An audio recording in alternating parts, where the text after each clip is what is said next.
He goes down, and the world tilts. That is the only way I can describe it. You get hit, and the physics of standing become an argument you are suddenly losing. And I lost it about 40 meters from the tree line, with rounds still coming and nowhere near enough cover between me and the next good position. I want to be clear about what I remember and what I was told afterward, because there is a gap in my account that I cannot fill from my own experience. What I remember, the ground, the specific weight of my own body fighting me, a hand on my collar, then a shift of pressure across my back that resolved into someone lifting me, and then the particular quality of movement that means you are being carried, not dragged, not supported, carried, and the way the ground moves differently when you are a foot and a half higher than it and the person moving you is doing the work. I remember rounds in the dirt around us, the specific sound that means they are close, and I remember that the person carrying me did not stop or slow down when I heard that sound. I remember the tree line arriving. I remember not much after that for a significant period. What I was told, she covered 430 meters over broken ground through active fire with me across her back, and she did not put me down once. When she reached the casualty collection point, she transferred me to the waiting medics, turned around and went back for the next man.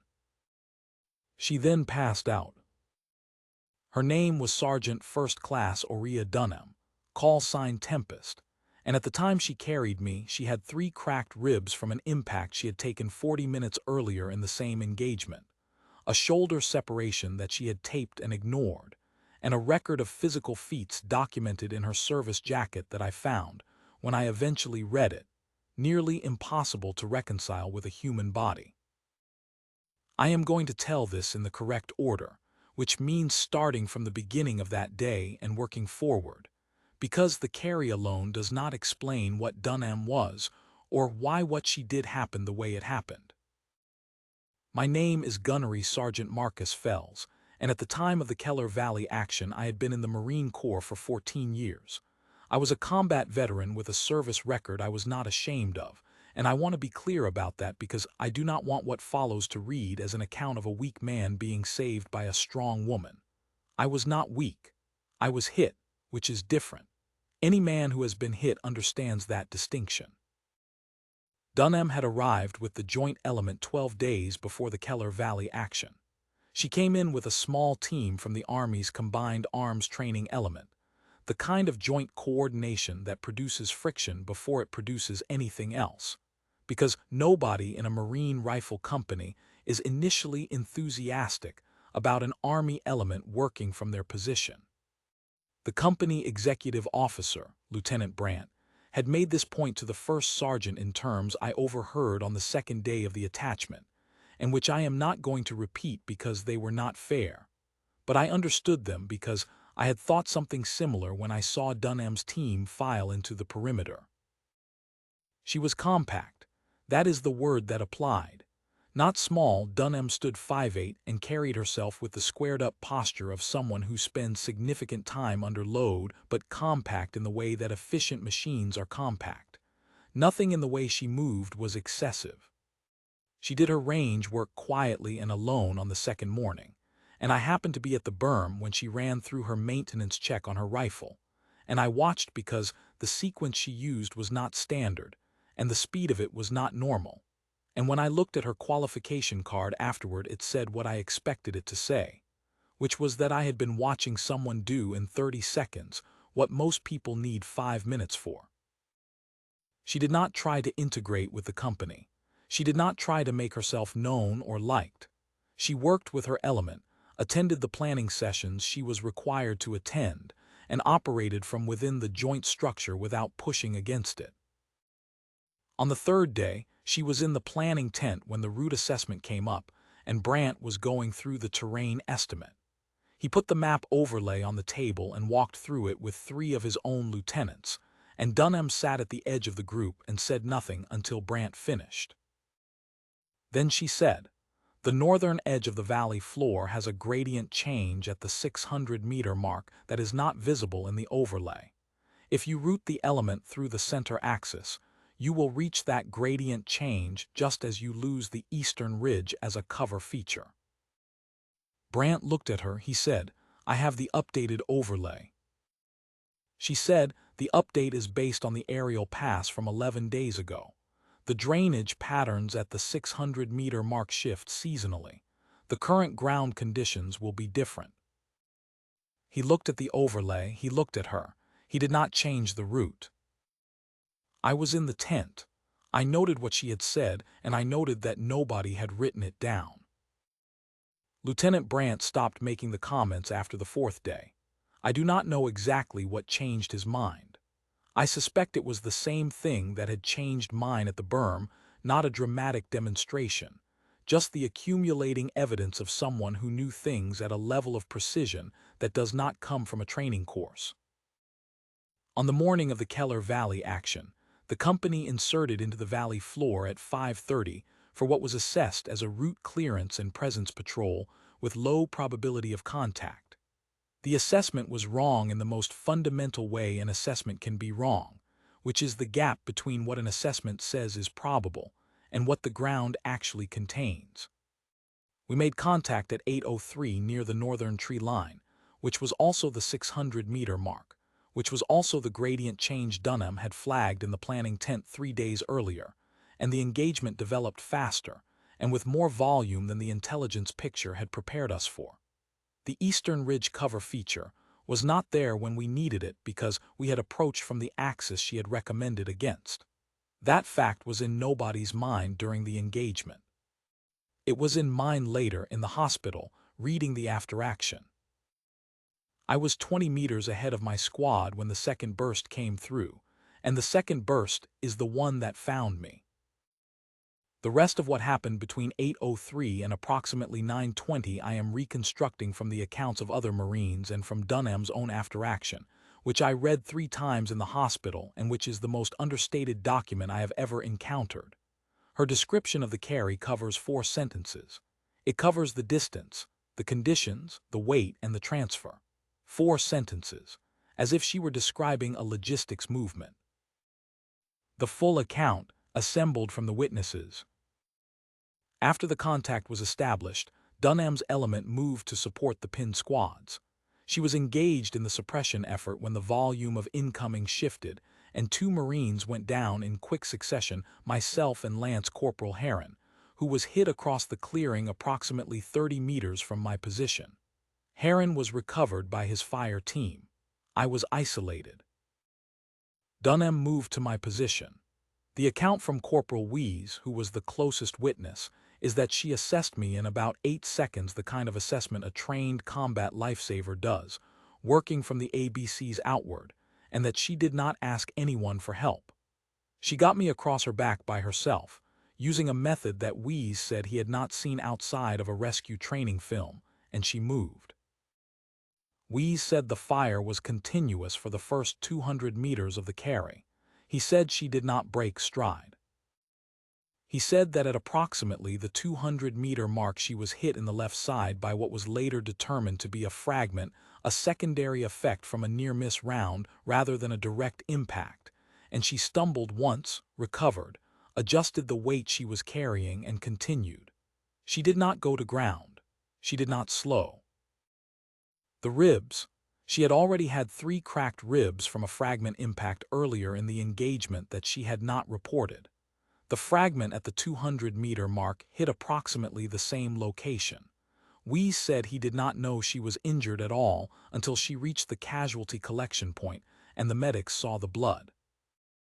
She transferred me to the medics. She gave them my injury status, verbally wound location, estimated blood loss, tourniquet applied at X time in the same flat delivery she apparently used for everything. Then she turned around and went back into the engagement. She pulled 1 more Marine to cover before the engagement subsided. Private First Class Arnott, who had a broken leg and had been trying to move on his own. She carried him 160 meters. Then she sat down at the edge of the tree line, and Wees said she simply went over, not a collapse, more the controlled descent of a person who has used everything available and is now finished. The medics reached her in about 45 seconds. The injury picture, once they had it assembled, was the 3 cracked ribs, the shoulder separation, the fragment wound in her left side, a gash on her right forearm from the second recovery that she had not mentioned to anyone, and a blood pressure that one of the medics later told me, in the hospital, was lower than it should have been for a person who had been doing what she had been doing for the previous 40 minutes. She was evacuated with me on the same bird. I do not remember the flight. I was told about it. I was told that she was conscious during portions of it and unconscious during others. I was told that during one of the conscious portions she asked the flight medic about my status and was given an update, and that she listened and then lay back and did not say anything else. I came out of surgery 11 hours after the engagement. The ward I was in had 6 other patients from the Keller Valley action, none of them in the condition I had been in when I arrived. I was told what had happened. I was told all of it not by one person, but by the accumulation of accounts that find a man in a hospital ward from people who were there, and people who heard from people who were there, the way information moves after an action. I asked about Dunham on the second day. The nurse said she was in the next ward. She said she was doing well. On the 5th day, I was mobile enough to visit. I found Dunham sitting up in her bed with a physical therapy band working her shoulder and a binder open on her knees. The same kind of binder she probably carried everywhere. She was reading something and making notes in the margin with a pencil she held in her right hand, the one attached to the shoulder that was not separated. I sat in the chair beside her bed. She did not look up immediately. She finished the note she was writing, then she looked up. I told her I had come to say thank you. She said, "How is the leg?" I said the leg was going to be fine. I said I was aware of the full account of what she had done, and I wanted to say it plainly and without a lot of words around it. She said, "You would have done the same." I said I hoped I would have. I said I was not certain I could have covered 430 meters under that fire carrying that weight with 3 cracked ribs and a separated shoulder, because I had been thinking about those specific numbers and the specific physics involved, and they were not ordinary numbers. She looked at me for a moment. She said it was the right distance. I did not fully understand what that meant until I had thought about it for several days. I think it means the distance was what it was, and she covered it because covering it was the correct thing to do, and the question of whether it was possible resolved itself in the doing of it. I think it means that Aurea Dunham does not process what is possible and what is necessary as separate categories. She went back to her binder. The physical therapy band on her shoulder continued its slow repetition. The formation happened on the 14th day. I was ambulatory but still on crutches. The battalion commander, Lieutenant Colonel Varn, had organized it and had requested Dunham's presence, which she had apparently tried to decline and which Varn had made non-optional. 500 Marines came to attention on the parade ground of Keller Station. The weather was clear and cold, and the ground was hard underfoot, and my crutches sank slightly into it with each step when I moved to my assigned position. Dunham stood at the front of the formation in her service uniform, her shoulder still in a partial support brace visible under the fabric, her face composed in the particular stillness she seemed to carry as a baseline condition. I was told later that she had asked Varn twice to make the formation optional. He had told her twice that it was not optional. She had asked a third time. He had told her it was not optional and that she should stop asking. She had not asked a fourth time. Varn read the account into the record. He read the full account, the distance, the conditions, the injuries she had already sustained before the carry began, the second impact at the 200-meter mark, the recovery of Arnott, the blood pressure reading when the medics reached her at the tree line, all of it. He read it in the flat, measured cadence that military orders use, without elevation or commentary, and the flatness of it made the numbers land harder than any narrator's voice would have. 430 meters, 3 cracked ribs, separated shoulder, fragment wound at 200 meters, Stumble recovery continued. 160 meters for the second man. Controlled descent at the tree line. Blood pressure. Time on the ground before medic reach. When he finished, 500 Marines came to attention with a precision that I could feel through the ground under my crutches. The salute held for 12 seconds. Dunham returned it with her good arm, her back straight, her eyes forward. She did not say anything. She did not need to. I asked her once before I was discharged whether she had known about the root problem going into the action. I asked it carefully because I did not want to attach blame in a direction that would cause her discomfort. I said I remembered what she had said in the planning tent. She said, I noted it in my log, and I noted that it was not incorporated into the route. After that, it was not my decision. I said it might have changed the outcome. She said a lot of things might have changed a lot of outcomes. The action happened the way it happened. You do the next correct thing. She said it without heat, without bitterness, without any implication that the planning error was something she was carrying. She was not carrying it.